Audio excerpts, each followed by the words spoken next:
আচ্ছা, আমি একটা ভিডিও আপলোড করেছিলাম আমার এই আইডিতে। ভিডিওটা খুব ভাইরাল হয়েছে এবং তোমরা সবাই জানো এই ভিডিওটা।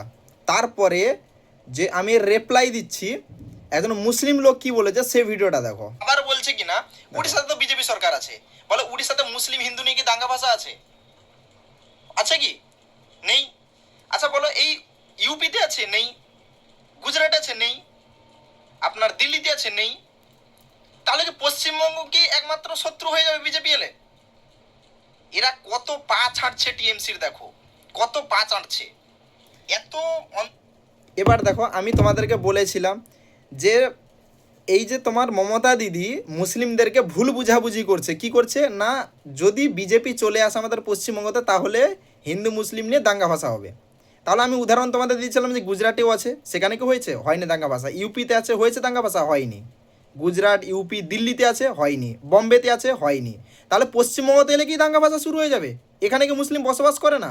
বরঞ্চ পশ্চিমবঙ্গ থেকে ওখানে আরও বেশি বসবাস করে।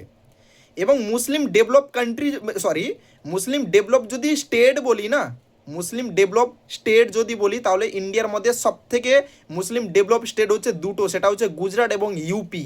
এটা মাথায় রাখবে, গুজরাট এবং ইউপি এই দু জায়গায় সবথেকে বেশি মুসলিম ডেভেলপ বেশি। এবং তারপরে তোমাদের মুসলিম পদায় লোকগুলো কি বলছে সেগুলো দেখো, যে মুসলিম লোক নিজে কি বলছে সেটা নিজে দেখো। এই যে দেখো, আমার কথাই বলছে, মুসলিমরাই দেখো, আমি বলছি না, মুসলিম লোক দেখো। মুখ্যমন্ত্রী মুসলমানদের একটা ভয় দেখিয়ে রেখেছে যে আমাকে ভোট দাও নাহলে বিজেপি চলে আসবে, আমাকে ভোট দাও আজান বন্ধ করে দেবে, আমাকে ভোট দাও নামাজ বন্ধ হয়ে যাবে, আমাকে ভোট দাও তোমরা কুরবানি করতে পারবে না, আমাকে ভোট দাও তোমরা ঈদের দিনে নামাজ পড়তে পারবে না। বিজেপি আছে মহারাষ্ট্রে, বিজেপি আছে আসামে, ত্রিপুরায় বিজেপি আছে। ওখানে কি আজান বন্ধ হয়ে গেছে, নামাজ বন্ধ হয়ে গেছে, কুরবানি বন্ধ হয়ে গেছে, মাদ্রাসা বন্ধ হয়ে গেছে? বুঝতে পেরে গেছো? আমি তো বলিনি, তোমাদের মুসলিম পদায় লোকগুলোই বলছে, মুসলিম লোকই বলছে। বুঝতে পারছো? পুরো মুসলিম সংগঠন আছে। তাহলে আসাম, ত্রিপুরা, গুজরাট, ইউপি, তারপরে আপনার মহারাষ্ট্র, তারপরে আপনার গুজরাট, তারপরে এখানে আপনার দিল্লিতে, তো এসব সব জায়গায় বিজেপি আছে।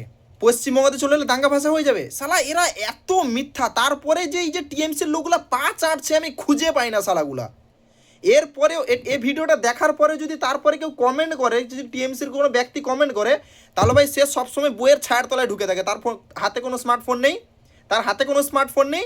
তার মানে তার জন্য একটাই ডায়লগ, ঘরে নেই নুন, ছেলে আমার বলে মিঠুন। এটাই হচ্ছে পার্থক্য, আর কিছু না। ঘরে নেই নুন, ছেলে আমার বলে মিঠুন।